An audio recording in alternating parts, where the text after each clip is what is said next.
নমস্কার বন্ধুরা, সকালে বানিয়েছিলাম ডালিয়া আর ডিম সিদ্ধ। এটা বরের জন্য টিফিন প্যাক হচ্ছে, যেহেতু হসপিটালে অ্যাডমিট। এর জন্য ওকে খাবার টিফিন গাড়িতেই দিয়ে আসতে হয়।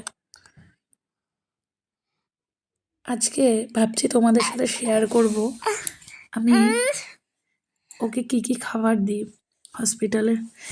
এই যে বাঙালির গামছা তো থাকবেই, যেহেতু ওখানে হাত মুখ মোছাতে হয়, মাথাটাও ধুয়ে দিই, যেটা হয় প্রয়োজনীয় জিনিস। এই যে খাবার নিলাম, নিয়ে সকালে যতটা চেষ্টা করি সকালবেলা দেওয়ার, 8:30-9টার মধ্যে।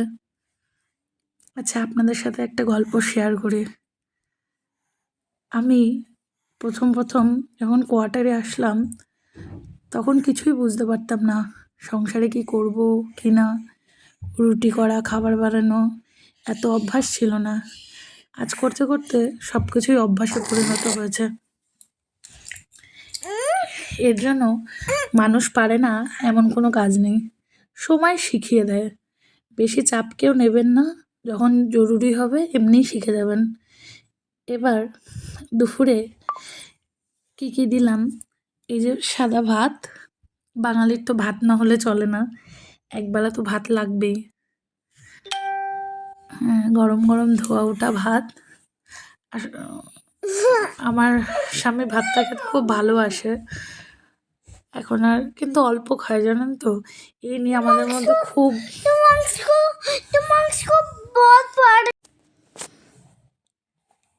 ভাত খেতে সবাই ভালোবাসে, আমিও কিন্তু ভাত খেতে খুব ভালোবাসি। আমার তো 3 বেলা ভাত হলে মনে হয় ভালো লাগে। এখন এখানে এসে যেরকম সবাই খায় সেরকম শিখে গেছি। এটাই, 3 বেলা 3 রকমের জিনিস। এই যে গাজর আর বিট ভাজা করে নিলাম। তোমরা কে কে গাজর বিট ভাজা খাও? আমরা যেখানে থাকি ওখানে বিট কিন্তু কেউ ভাজাই খায় না, অনেকটা ফলের মতো খায়। মানে বিটটা হচ্ছে শুধুই খাবে, কোনো ভাজা না, তরকারি না। আমি প্রথমে জানতাম না, এখন তো থাকতে থাকতে জেনে গেছি। একবার একজনকে বিট ভাজা দিয়েছিলাম, আমায় বললো এসব আবার ভাজা কেউ খায় নাকি। এই যে ঝাল ঝাল মাংস করেছিলাম, ওর অনেক দিন ধরে একটু ঝাল দিয়ে খেতে ইচ্ছা করছিল, তাই বেশি ঝাল দিইনি, কাঁচা লঙ্কাই বেশি। তাই এই একটু ঝোল ঝোল ঝাল ঝাল মুরগির মাংস। এখন কি বলতো, কাজের মধ্যে দিয়ে না পুরোটা ভিডিও করে উঠতে পারি না। এই যে সাথে পেঁপে ছিল, ফল তো খাওয়াই উচিত, ফল তো একটা থাকবেই সাথে।